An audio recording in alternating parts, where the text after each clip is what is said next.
نحمده ونصلي ونسلم على رسوله الكريم اما بعد اعوذ باللہ من الشیطان الرجیم بسم اللہ الرحمن الرحیم انا انزلناه فی لیلۃ القدر وما ادراک ما لیلۃ القدر صدق اللہ العظیم۔ اللہم صلی علی سیدنا و مولانا محمد معدن الجود والکرم وآلہ وصحبہ وبارک وسلم۔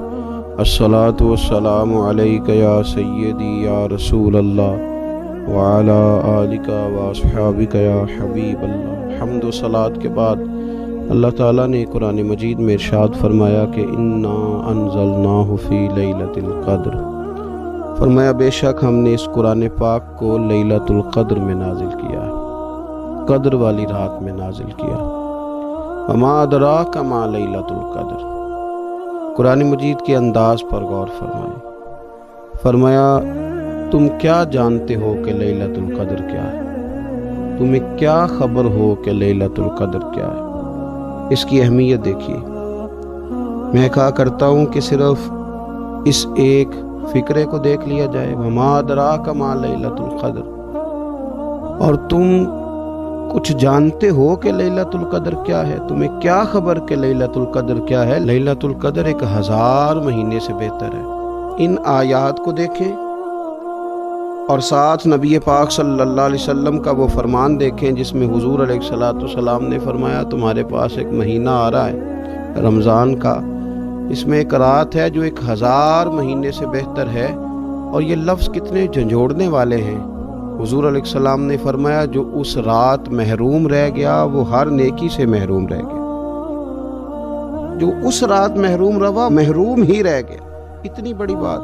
فرمایا تنزل الملائکۃ والروح، اس دن فرشتے اور روح القدس یعنی جبریل امین اترتے ہیں، فیہا اس رات میں، بِإِذْنِ رَبِّهِمْ مِنْ كُلِّ امر، اپنے رب کے حکم سے ہر خیر کے کام کے لیے۔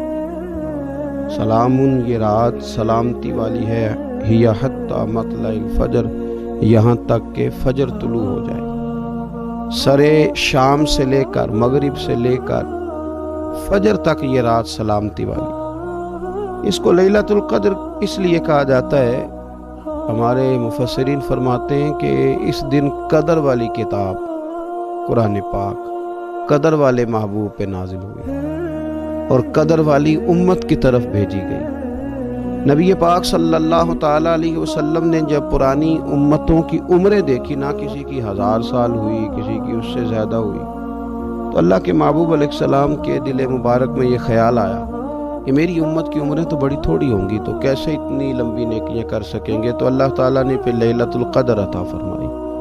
گویا اس ایک رات میں جو آدمی نیکی کرے، 1000 دن نہیں۔ کتنا لوگوں کو شوق ہے کہ کوئی ایسا جیک لگے، یکدم میری ساری چیزیں بڑھ جائیں۔ اس پر بھی تو ذرا غور کریں نا، یہ ایک رات 1000 دن سے نہیں، 1000 مہینے سے افضل ہے۔ 1000 یکدم آپ کی نیکیوں کی عمر 1000 ماہ تک چلی جاتی ہے۔ کتنی بڑی فضیلت کی بات ہے۔ میرے رسول کریم صلی اللہ تعالیٰ علیہ وآلہ وسلم خاص توجہ دلاتے، اس رات کے حوالے سے خاص توجہ دلاتے۔ اور یہ رات کب ہوتی ہے؟ صحیح حدیث میں موجود ہے، نبی پاک صلی اللہ تعالیٰ علیہ وسلم نے فرمایا کہ اسے رمضان کے آخری عشرے میں تلاش کرو۔ گویا یہ جو 5 طاق راتیں ہیں نا، 21ویں، 23ویں، 25ویں، 27ویں، 29ویں، ان طاق راتوں میں اس رات کو تلاش کرو۔ اس رات اللہ کے فرشتے نازل ہوتے ہیں، آسمان دنیا پر، زمین پر فرشتے اترتے ہیں۔ حضرت جبریل امین علیہ الصلوۃ والسلام انہیں لے کر کے آتے ہیں، اور فرشتے کیا کرتے ہیں کہ جو بندہ اس رات اللہ کی یاد میں موجود ہو، جو بندہ اللہ تبارک و تعالیٰ کے ذکر میں موجود ہو، جو بندہ اس دن اللہ تبارک و تعالیٰ کی بارگاہ میں کسی بھی طور پر حاضر ہو، فرشتے اس کے لیے دعائے مغفرت بھی کرتے ہیں اور رب کی بارگاہ میں التجائے رحمت بھی کرتے ہیں۔ اور ایک روایت میں ہمیں یوں بھی ملتا ہے کہ فرشتے اسے مصافحہ بھی کرتے ہیں، ہاتھ بھی ملاتے ہیں۔ دیکھیے نا کتنی سعادت مندی ہے کہ انسان عبادت کر رہا ہو اور فرشتے اس کی زیارت کو آئیں۔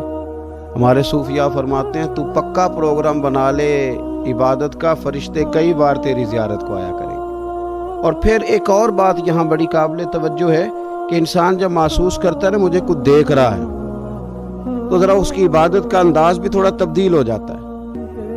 تو اگر یہ ذہن ہو ہمارا کہ ہمیں فرشتے دیکھ رہے ہیں اور وہ والی مخلوق دیکھ رہی ہے جو ہماری ڈائری ڈائریکٹ لے جا کے ہمارے رب کی بارگاہ میں پیش کرے، تو پھر کچھ زیادہ ہی توجہ مسلمان کی ہونی چاہیے، زیادہ ہی انہماک ہونا چاہیے، وہ کھو جائے۔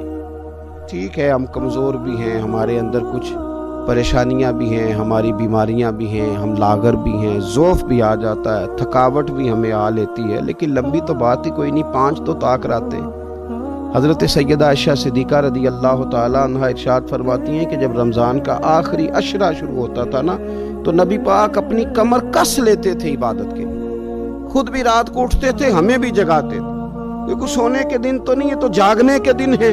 ساون کی کالی راتوں میں جب بوندا باندی ہوتی ہے، وہ راتوں کو اٹھ اٹھ روتے ہیں جب خلقت ساری سوتی ہے، یہ رب کے بندوں کی شان ہے۔ اور ویسے بھی درویش کہتے ہیں کہ رات پوے تے بے درداں نو نیند پیاری آوے، درد منداں نو تے یاد سجن دی سوتیاں وی آن جگاوے۔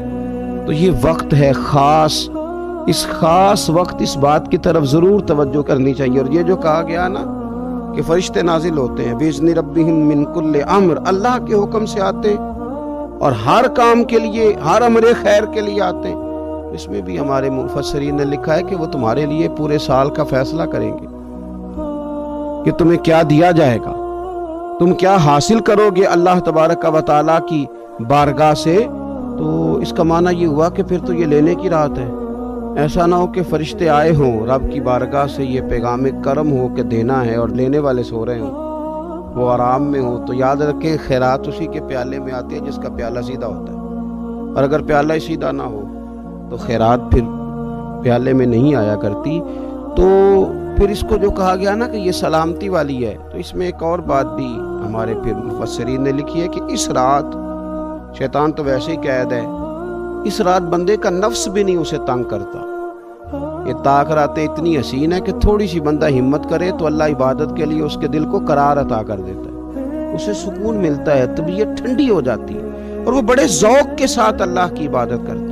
خوب بیداری کا مظاہرہ کریں طاق راتوں میں۔ میں نے رمضان سے پہلے مشورہ دیا تھا کپڑے وقت پہ خرید لو عید کے، اور وقت پہ سلا لو، اور وقت پہ چیزیں لے لو۔ یہ جو خاص دن ہیں عبادت کے، یہ لوگوں کے بازاروں میں گزر جاتے ہیں۔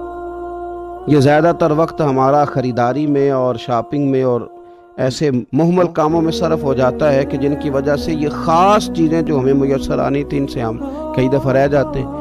تو اس رات کرنا کیا ہے؟ زیادہ سے زیادہ کھڑے ہو کے رب کی عبادت کریں، قرآن شریف کی تلاوت کریں، استغفار پڑھیں۔ سیدہ طیبہ طاہرہ حضرت عائشہ صدیقہ رضی اللہ تعالی عنہا نے عرض کی یا رسول اللہ اگر مجھے یہ رات مل جائے تو کیا پڑھوں؟ تو فرمایا عائشہ تم یہ دعا مانگنا، اللہم انک عفو، اے اللہ بے شک تو درگزر کرنے والا ہے، تحب العفو، اور تو درگزر کرنے کو پسند بھی کرتا ہے، فاعف عنی، ہم سے بھی درگزر فرما، ہمارے گناہوں کو معاف فرما۔ یعنی اس رات اللہ سے درگزر کا سوال کریں۔ جو لوگوں کے سامنے اپنی خطائیں ہوتی ہیں وہ تو ویسے بیچارے ہر وقت معافی مانگتے رہتے ہیں، جن کے پیش نظر اپنی غلطیاں ہوتی ہیں، جو اپنے رب کریم کی بارگاہ میں حاضر ہونے کا ارادہ رکھتے ہیں صاف ستھرا ہو کر، وہ تو ویسے ہی معافی کے طلبگار ہوتے ہیں۔ تو یہ تو خاص چانس ملا ہے معافی مانگنے کا، تو بالکل سستی کا مظاہرہ نہ کریں، بالخصوص وہ لوگ جو اعتکاف میں موجود ہیں۔ نیند تو کسی وقت بھی آ جاتی ہے، آپ دوپہر کو بھی ذرا چپ کر کے لائٹ آف کریں تو یہ آ ہی جاتی ہے۔ آپ سر شام بھی تھوڑا سا کھانا کھانے کے بعد اگر کمر سیدھی کرنے کو بھی لیٹ جائیں تو نیند تو پھر بھی آ ہی جاتی ہے۔ لیکن یہ سنہری قسم کے ایام ہیں، سختی نہیں، پابندی نہیں، فرض نہیں، لیکن اگر شوق کے ساتھ، ذوق کے ساتھ، توجہ کے ساتھ۔ میں ایک مثال دیا کرتا ہوں کہ یہ ہمارے پاس قیمتی دن ہے رمضان کے، ایک عمل کا ثواب 70 کے برابر ہے۔ تو جس طرح انسان کے پاس کوئی چیز تھوڑی دیر کے لیے آئے تو اس نے جانا ہو تو لوگ اس سے زیادہ فائدہ اٹھانے کی کوشش کرتے ہیں۔ دیہاتوں میں نا غریب گھروں میں استری نہیں ہوتی تھی، ہر گھر میں نہیں ہوتی تھی، تو کسی پڑوس سے استری لے کے آتے تھے تو بوڑھے لوگ یہ کہا کرتے تھے کہ زیادہ کپڑے استری کر لو، استری واپس کرنی ہے۔ جس چیز کو واپس کرنا ہو تھوڑی دیر کے لیے ہمارے پاس ہو، اس سے زیادہ لوگ نفع لینے کی کوشش کرتے ہیں، تو یہ تو تھوڑے دن باقی رہ گئے، تاخراتیں تھوڑی رہ گئی، زیادہ نفع لینے کی کوشش کریں۔ اللہ تعالیٰ اس سال جب فرشتے لیلۃ القدر پہ آئیں تو وہ امت مسلمہ کے لیے ایسا رحمت کا پیغام لے کے آئیں کہ دین پھر سے غالب ہو جائے، اسلام پوری دنیا کے اندر اپنے غلبے کے ساتھ سامنے آ جائے، کفر کا، ظلم کا، زیادتی کا، جبر کا ہمیشہ کے لیے خاتمہ ہو جائے۔ اور اللہ تعالیٰ اس سال لیلۃ القدر میں جن لوگوں کو معاف کرے گا، رب کریم ہم سب کے نام اس میں شامل فرمائے۔